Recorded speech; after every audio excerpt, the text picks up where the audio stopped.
மராத்திய மன்னர்களுடைய ராஜ்யம் இந்தியா முழுக்க பரவி இருந்தப்போ மராத்திய மன்னர்கள் தமிழகத்துல இருந்த தஞ்சையையும் ஆட்சி செஞ்சாங்க.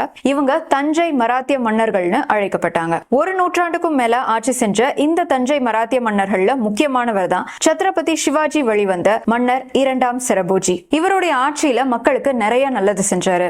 அன்னச்சத்திரங்கள் அமைச்சு 3 வேளையும் மக்களுக்கு இலவச உணவு கொடுக்கப்பட்டுச்சு. தன்வந்திரி வைத்தியசாலைன்ற ஒரு ஹாஸ்பிட்டலை கட்டி அங்கேயே ஜாண்டிஸ், விஷக்கடி மாதிரியான கொடிய நோய்களுக்கு மருந்து தயாரிச்சு கொடுத்து எத்தனையோ மக்களுடைய உயிரை காப்பாத்திருக்கிறாரு மன்னர் இரண்டாம் சரபோஜி. இவருடைய அறிவுனாலையும் திறமையினாலையும் உலக புகழ் பெற்ற ராயல் ஏசியாட்டிக் சொசைட்டில இந்திய மெம்பரா செலக்ட் ஆனாரு. ஆனா இதுல ஹைலைட் ஆன விஷயம் தஞ்சை சரஸ்வதி மஹால் லைப்ரரியில இருந்த தமிழ் ஓலைச்சுவடிகளை புக்ஸா மாத்தினதுதான். இதன் மூலமா தமிழுக்கு மிகப்பெரிய தொண்டாற்றி இருக்காரு மன்னர் இரண்டாம் சரபோஜி. அவருடைய இந்த பெரும் முயற்சியின் மூலமா பழைய ஓலைச்சுவடிகள்ல புதைஞ்சிருந்த தமிழர்களுடைய அறிவு இன்னைக்கு பல தலைமுறைகளுக்கு கொண்டு செல்லப்படுது.